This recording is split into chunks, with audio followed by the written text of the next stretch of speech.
Excuse me.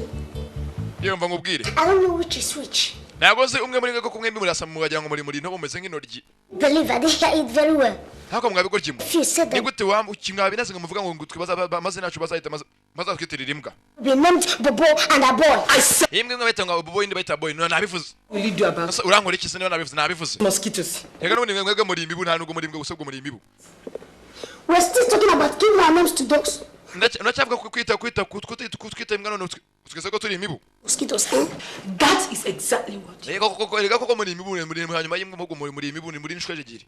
That doesn't bother me because Muri amasazi. one way to kill a mosquito. And there are so many ways to kill a rat. Umva nkubwiza uko twira ngo turi imibu twe turi imibu kandi umbiba zifite hari uburyo bwinshi bwo kwicimba butandukanye. By the dogs, we shall know whose name they will bear. Uzamenya byanga byo kuna hagati yacu na namwe ninde mbeba ninde mbwa. Neka, forget Filimira. cockroaches. Let's go to the video club. Muvandeke zinyenzi twigendere va ku nyenzi n'ibishwiriri. Bacaho. Ngeze muri rwose murangana nafashwe n'isepfu gusa mukangira vamo. I was going to buy two female dogs. One will be at Nena and the other will be at Neka. Bareke umunsi byo tuzagura imbwa ebyiri z'imbwakazi. Mwe tuyite Nena indi tuyite Neka. Filimira. Rwose mnyeza ko kubaga kubuye bafite akazi kenshi byinshi ko gukora. Byose ngo bucura rwose abayarushye cyane ni umutoya. Bangwisa boy n'ubugeze undi ni Bobo mazina nga Bobo na Aboy. Mnyeza baga kubuye imboga yose bayikubuye.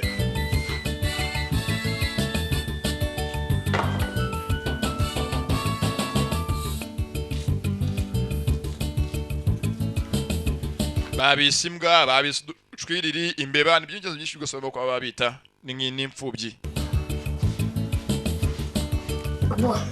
Aboy. I'm really hungry. Rwose nyenda babaye. Go to the kitchen and eat. Rwose ngo mfite n'isanyere kujya mu gikoni tujye kurya. Didn't you see those witches? Ntabwo abonye ko bari bapfumuka ziriya nshinzi kazi zafunze igikoni byose urwo ruzi no gutukana. Do you think they will leave the kitchen open? Cyeka yabisambo kazi bibari yabatindi basaga bafunga igikoni. Those girls left the house without bringing out our foods. Usko rwose bazivugishwe bafunze no kudusigira byo kurya. Ko bakaje. Kuko ngabonye ngaho rwose n'ebyiri dore nabo amabondo bafite amabondo impfu ndiko amapinya. Live like that without bringing out our foods. Bari gute mwafunga mudusigiye ibiryo. Your house girls are what? You girls think you are smart. Nako mwibukeka nko muri abanyabwenge. Shut up. Shashikana ziba. Anyway, who told you boys you have finished? Don't you have eyes? Uva. That the whole company. Dore turanje akazi kose none tukabuze n'ibyo kurya. See. Ngaranje akazi kose. Yeah, uyavayo. Ngeze kubarangije akazi. Nawe ndebere filimi. Ngeze nuguhimana. Za hakuno.